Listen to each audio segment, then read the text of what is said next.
Hey everyone, it's Victoria with Nutrition by Victoria, and welcome to today's video. Today I will be reviewing everything Mila Kunis eats in a day, posted by Harper's Bazaar, October 13th. So it's a pretty recent video that has almost 1 million views on it. So let's get into this. I did fast forward the video a bit to get into when she starts talking about food. Okay, let's get started.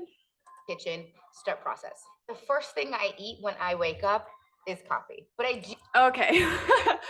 How am I not surprised? It's very standard for most people of the general population to go for coffee first thing in the morning. But coffee is a stimulant, and cortisol levels should already be high enough in the morning that you don't need coffee to get out of bed, especially if your internal circadian rhythm is healthy and you're getting to bed at a decent time every night and you're sleeping at least 8 hours. I recommend a bedtime of between 9 and 10 p.m., getting at least 8 hours of sleep. You shouldn't need stimulants to get out of bed if you have a healthy sleep schedule. But the other common thing that coffee in particular is used as an appetite suppressant. So it's a stimulant and an appetite suppressant. So it can help you to eat less through your day. And as a celebrity actress, the way that she looks is very important. You can actually see that she's probably had a little bit of work done to her face, a little bit of lip filler here. I think Mila is a little older than I am, so she's probably close to 40. Yeah, and as we age, I'm all for that natural aging process, but some people, they want to do what they want to do, especially if you're in the limelight a lot. But what I'm trying to say though is that you don't need to restrict your calories or use something like caffeine as an appetite suppressant in order to get the results that you want in terms of health and having a lean, fit body as you get older. All you need to do is have a healthy diet. So I'm interested to see what she has to eat next. Also, when you consume caffeine, you are increasing your already elevated cortisol level. The natural cortisol spike in the morning, you are increasing that even further, which means that it's probably going to remain elevated through the day, especially if you are under eating and using caffeine, which can cause symptoms like adrenal fatigue over time because of this elevated cortisol. Elevated cortisol also increases insulin resistance long-term as well as the body. It's the body's response to chronic levels of stress. Another thing that happens when you have chronically elevated cortisol levels is that your progesterone level as a woman will decrease because progesterone can be synthesized to make cortisol. So as your cortisol level is continuously elevated from, using stimulants, being in a stressful situation, under eating, then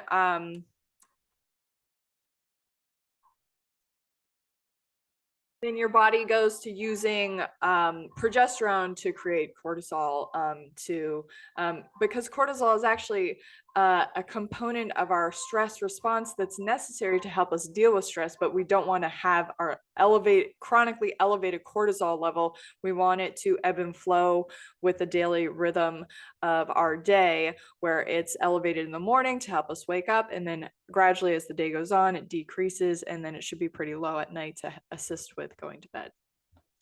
Okay, let's see what's next on the menu. Do you have a very specific way that I like? Okay, I don't really care to. Okay, she at least is making a vegan coffee. It looks like she's using silk oat milk creamer. But yeah, don't really, typically when people drink caffeine, it's like a ritual, and it's all centered around this coffee because the body associates it with stimulation, but also it is getting a little bit of calories in from the creamer, a little bit of sugar calories. So naturally, like whatever the body is used to getting as a carbohydrate source or an energy source, that's what it's going to draw you to. But you could easily switch out coffee or caffeinated tea for an herbal tea with sugar added or juice would be even a better option. But yeah, something with some energy, some carbohydrate in it to help wake you up and get your metabolic rate rolling for the day. And just to guarantee yourselves that there's an energy source available too, it helps to prevent them from, helps your body to prevent your metabolism from dropping due to, denial of food coming into the system that is available. Because our body is very primitive. It is programmed to store body fat in famine situations. So that famine can start that day, your body will think, if you don't give it enough to eat within waking hours.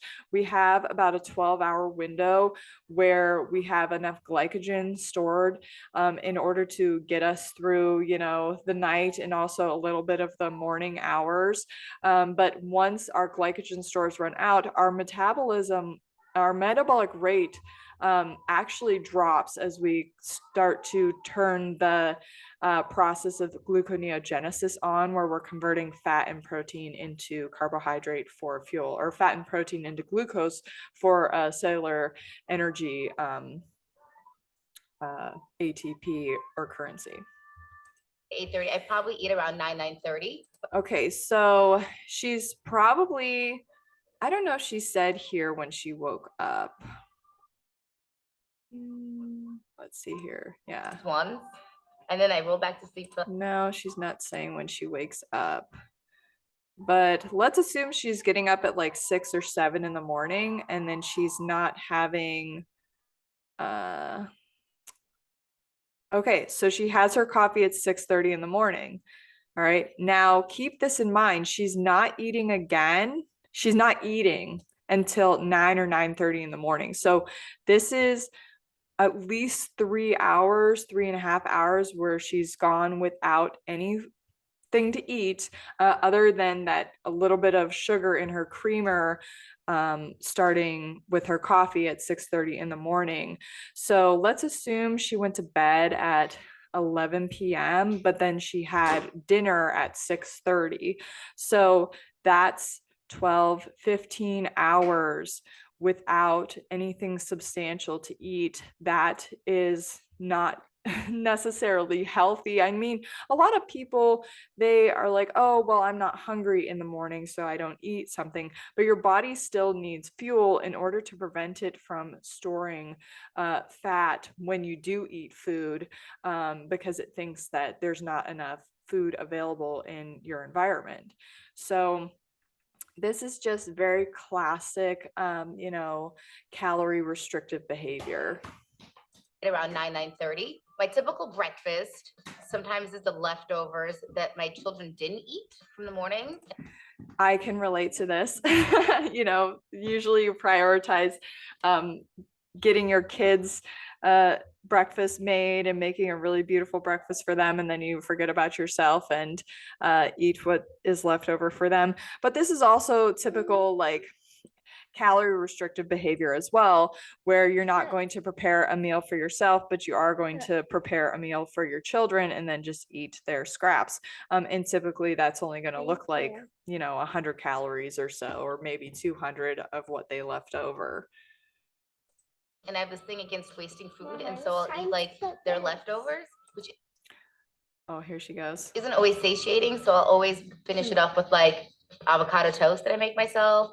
Okay, so avocado toast, toast is a great carbohydrate source for in the morning, but I can see that she's already most likely of the opinion that carbohydrates are fattening, that carbohydrates aren't good for you.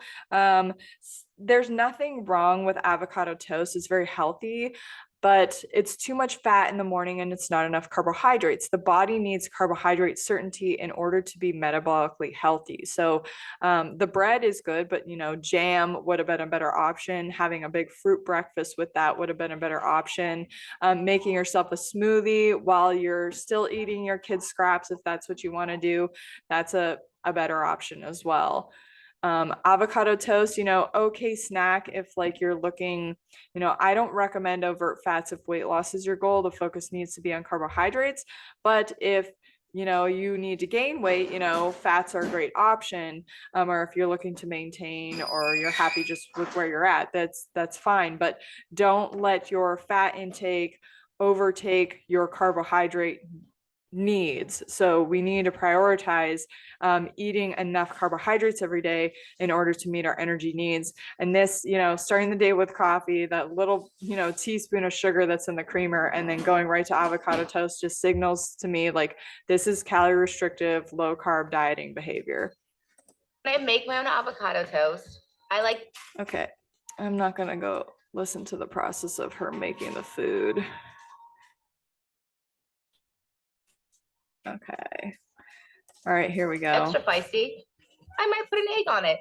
Okay, so more low carb. She is of the opinion that carbohydrates are bad. Most likely, it hasn't been talked about at all yet in the video, but that is the gist. This is totally popular in Hollywood to eat like 1,200 calories a day, drink coffee, and low carb diet. Or I like dips. So I sometimes do like, this will make no sense, but I'll do like 2 eggs over easy. And then I'll do like a piece of toast, and then I'll put like little dips on them. And sometimes it's hummus, and sometimes I don't. Hummus is a great option, but just put your hummus on your toast instead of the eggs. I like tzatziki. It's whatever, like little salads, like whatever I have. So normally Okay.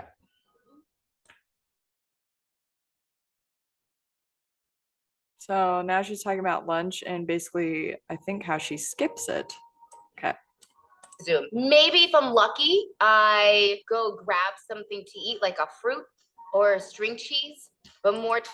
Okay, that's good that she's grabbing a fruit, but the string cheese, like, where is the fruit in the diet to begin with? Like, the fruit should be prioritized because it's a great carbohydrate source that should have been had with breakfast. Like, so far her diet is very low carb and it's not healthy. Like, where's the nutrition? Like I was talking about in my video I did on Jasmine Tyler, dairy products, they increase our IGF-1, which is our tumor growth factor, when it's elevated at a level where it's not normal. So, it's not healthy. I don't have that time. Somehow lunch surpasses me by. Now my husband and I. Okay, so lunch surpasses her by. She has either a banana or a string cheese, which either of those are at least 100 calories a piece. She had kids leftovers, which we'll give her the benefit of the doubt and say that's 200 calories. And then an avocado toast, we'll say that's another 200 calories. So for breakfast and lunch, she is up to 500 calories for the day. Yeah, my children eat more than that. I are working at home. And so if one of us doesn't have an afternoon something or other, the other. Okay, so now they're talking about grabbing food. Okay, here we go. And quick. Even like a protein smoothie. Like, let's see. She was talking a little bit more about food here. Okay. Something or other, the other one grabs food for the other person. So we'll mishmash something together out of the fridge. Leftovers, let it be, or something small and quick. Is this like an afternoon snack? I'm not really sure. Or is this dinner? I hope it's not dinner, but I think we're too early in the video. Even like a protein smoothie. Like, I do have, there's like a serve. Why does it have to be a protein smoothie? Why can't it just be like a fruit smoothie or a fruit and vegetable smoothie? Like, why the emphasis on protein? Like, this is such an outdated model for nutrition. I can't believe it's still like widely accepted as the thing to do is to focus your diet on getting enough protein, because if you get in enough calories, you automatically get in enough protein. And most people actually consume too much protein.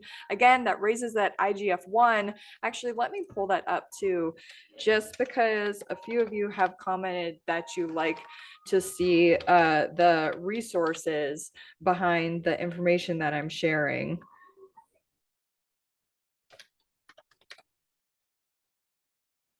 Okay, and there's my search from yesterday. It's up already. Okay, protein intake and IGF-1 production. So basically, you can take a look at any of these. There's a video involved with this one, but it will tell you that the IGF-1 production increases with meat eaters and their protein consumption. So yeah, animal protein consumption triggers the release of the cancer promoting growth hormone IGF-1. So yeah, check this out, check out this video, and you'll learn all the information. This is peer-reviewed clinical research data shared by Dr. Michael Greger on his website, nutritionfacts.org. So the emphasis needs to be taken off of protein. The reason why the rates of cancer, particularly in America, are so high are because of this emphasis on protein. You know, we don't need to, a woman only needs 46 grams of protein a day. That is the recommended dietary allowance set by the United States Dietetic Association. So this whole emphasis on protein is, there's no science behind it. Service that comes and delivers smoothies to your house. It's frozen. You put it in the freezer. It's really convenient. And stick it out, or my husband does it. Pours in. Okay, so I'm assuming this is like an afternoon snack. She's going into, at least it seems like she said she liked okay, so the creamer she used in the coffee was non-dairy. Now she's putting non-dairy milk in the smoothie, but she had string cheese as a snack for lunch. So she is maybe doesn't like to drink milk, but is okay with cheese. Like I know some people that are like that. On dairy milk for me. And then a protein powder. And okay, so milk, protein powder. Well, at least the milk is non-dairy, so there's some nutritional value in there. But where is the fruit? Where's the vitamin C? Like all of these celebrities like to get Botox, filler, take collagen supplements. Just get the vitamin C in that helps you to build your collagen naturally in your body. And then we smoothie it up, and then he drops it off on my table, and I'm super grateful. So it's probably not healthy if you're a dietitian, but sometimes I have a protein smoothie for lunch. Okay, well, at least that's better than just a banana or a string cheese, but maybe that was a snack. So maybe this is a late lunch, and that's okay. You know, this color looks great. You know, you could make this with just frozen raspberries and frozen bananas, some water, and then optional sugar to taste. And that will make one tasty, healthy, raspberry, delicious smoothie. What do I cook? Okay, here we go. I do something I call like bowl night, where it's like make your own bowl, and I do like 2 bases, and there'll be like a salad base and a grain base. I keep. This sounds good. You know, I definitely recommend this for dinner. This is healthy. I always have starches and vegetables at dinner time. It's a wonderful combination. Quinoa is a great grain option, but you can also have rice, especially if you have digestive issues. Quinoa can be a little bit irritating to the colon, so you can opt for white rice instead. A little bit more soluble fiber there, less insoluble fiber. Quinoa, and then I'll just chop up a bunch of vegetables and cook a bunch of stuff, and then you make your own veggie bowl. This looks great. You know, this could be like a fried tofu. There's beans there. Yeah, this looks great. You know, plant-based. I'm gonna assume this is plant-based. Let's just pretend, okay? But yeah, this looks great. And there's more calorie density here, which is good because she definitely needs it. Like I said, even with her protein smoothie, she's maybe up to like 800 calories for the entire day before dinner time. So of course she needs that coffee in the morning because her body's all out of whack in terms of being able to regulate itself and wake itself up because of the restriction going on, so to speak. My kid is a pescatarian. She does not eat meat. So the kid. Yeah, I went through a phase of that when I was transitioning to veganism. It's great, but don't stop there. Go vegan. She doesn't eat meat. Neither does my husband. Yeah, everybody knows what's up because meat, remember, animal protein consumption triggers the release of the cancer-promoting growth hormone IGF-1. Meat also is high in saturated fat that contributes to heart disease as well. And so I don't cook 2 separate meals because I'm not a restaurant. I don't do this either. My husband's not vegan. And the easiest way to prepare dinner is to make a starch. So I use potatoes or rice or pasta, and then I make a vegetable dish, and then I'll make him whatever he wants. A lot of times it is plant-based, and I'll do something with tofu or beans or seitan or something like that.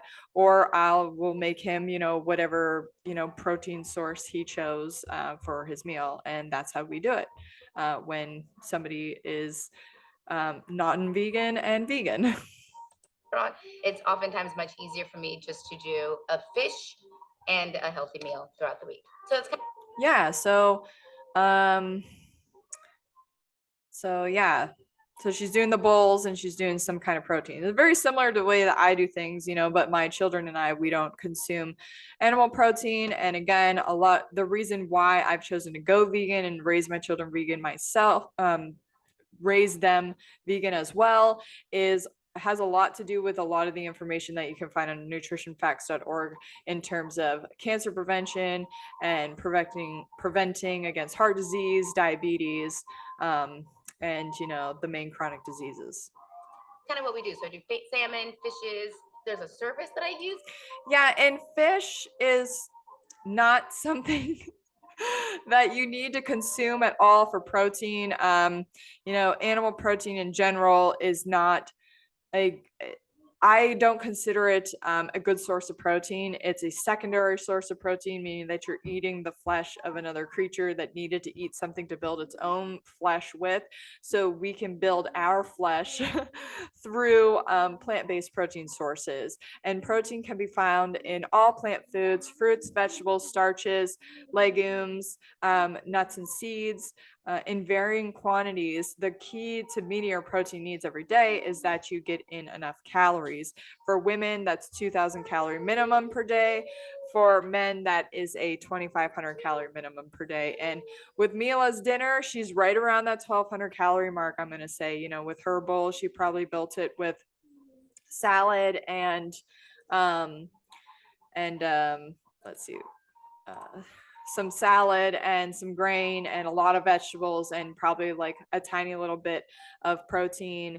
And that was it for her for the day. So very standard for Hollywood celebrity, 1,200 calories a day and caffeine. So that's what she does to maintain her figure. And I think that's it for today's video. It looks like she's just talking about other meals that she will eat for dinner. Indian, I will order out Indian pizza. We just did get a pizza oven, so we made our own pizzas for the first time. And my daughter puts pineapple and olives. So she's just talking about her family and how they eat, but it looks like, that's the gist of her diet. Literally, this is healthy. I don't know if it is or isn't, but boy, do I like a nice little poppy. What is this poppy? My daughter puts pineapple. Let's see. Okay, here we go. Loves poppy. Okay, poppy beverages. Anybody here? Poppy, Olipop. I feel like it's because it says prebiotic. Did anybody notice that it says 4 grams of sugar? So this is probably some kind of sugar-free or low sugar soda. Carbonation helps you to feel fuller if you're somebody who's calorie restricting. So this is really standard. Like this is how I used to eat actually, in order to be really skinny. I'm like almost 6 foot tall, about 150 pounds right now, but I used to weigh 125 pounds and I was doing this calorie restrictive, low carb, caffeine, carbonation style diet in order to, keep my hunger at bay so that I could be rail thin. And it definitely was not healthy long term. I feel like it's because it says prebiotic. I'm like, well, clearly this. Okay. Prebiotic soda, actually carbonation isn't good for your gut. It is an irritant. And I'm assuming that you know, if it's in a can like that, it's carbonated. What is good for your gut and what are great prebiotic foods actually are fruits and starches. Soluble fiber is a wonderful prebiotic, as well as sugar. Sugar actually helps feed the cells of our microbiome and help them to be strong and do their job correctly. As somebody who's come from a severe gut disorder, the one addition to my diet that has improved my digestion and the way my digestive tract functions so much has been soluble fiber and refined table sugar. This is healthy. I don't know if it is or isn't, but boy, do I like a nice little poppy. After dinner, the children are always, they're always allowed like to have a bite of something sweet. Oh yeah, because everybody's craving those carbohydrates and well, I don't know what else she's feeding her kids all day, but I'm sure she's ready for some carbs too. You know, always. Then they go to bed. And then my husband and I open the freezer and have ice cream every night. Yeah, there we go. There's the carbs. But more dairy, like hopefully she's choosing non-dairy, but oh, where's the fruit? There was not enough fruit. The only mention of fruit here was one single banana. So is she of the mindset that fruit is not good for you either? Like I'm a little confused as to where she's getting her nutrition advice, but let's keep going. Every night. So we lied. I'm really sorry. When you go to bed, Daddy opens the freezer and takes out a carton of ice cream, and we have a couple bites of the ice cream every night. Just a couple bites though. She didn't say a bowl. She didn't say, you know, I eat the whole container, because clearly she doesn't. But just a few bites of ice cream. So now she's up to like 1,300 calories for the day. Because we're adults and we can. You cannot. Okay, so and like the So much ice way cream. People know I love ice cream, and so for my birthday, they send me like ice cream of the month clubs or like some sort of variety. We have so she's anti-sugar all day, but she's into the ice cream, and that's typical, you know, restrict, restrict, restrict, and then okay, I'm gonna indulge a little bit at nighttime, but not too much, just a few bites, so that I can keep my, you know, self looking fly for a 40-year-old. But the thing is you can have the results you want on this lifestyle, eating all the calories you want, all the carbohydrates, all the ice cream, as long as it's low in fat, you want, and have a lean, fit, healthy body that is effortless to maintain. That's what I've been able to achieve for myself, and that's what you can have as well, with having the ultimate level of food freedom, never feeling guilty, but you just have to stick to high carb and keep the fat low if body fat loss is your goal long term. so much. We always have ice cream. Okay, so she always has ice cream around. So a lot of times when people are Or the Thrifty brand. a lot of times when people are restricting their calories, they will like ogle over food like the way she's doing it right now. Where they just go into like, oh well, I love have a few bites of ice cream, and everybody knows I love ice cream, and this flavor is my favorite, and this other one is my favorite, and and we just love eating food, but the amount of food she showed in her diet is minuscule. 1,200 calorie diet for an adult is a restrictive diet. It will lead to nutritional deficiencies, and it will slow down the metabolic rate and actually promote aging. So 1,200 calories a day is what her children sound like they should be eating. That is the amount recommended for about like a 6 to 8-year-old child. So yeah, she is a small person, but she also needs to be eating at least 2,000 calories a day to be healthy and to go into her later years and not struggle so much with her health in terms of having all these nutrient deficiencies now, because it just leads to more disruption when it comes to menopause, like more menopausal symptoms, osteoporosis, things like that, especially as a woman and coming into menopause with a restrictive background. Yeah, so that is it for this video. I hope you guys got something out of it. I really am enjoying doing these reviews. And maybe Mila will see this video one day and be like, oh yeah, she's right. Like maybe I don't eat enough calories. Because some people, they're just not even aware. They're doing what feels intuitive for them, but they're also heavily influenced by Hollywood nutritional propaganda as well. And a lot of people, they mean, professionals like in nutrition, they mean well, but they actually don't understand the science themselves either. So yeah, if you like this style video, give it a thumbs up. If you have any comments or questions or other videos you'd like me to review, just leave them down below. And if you'd like my coaching, check out the link for my website in the description box below. Okay, I'll see you guys next time. Bye.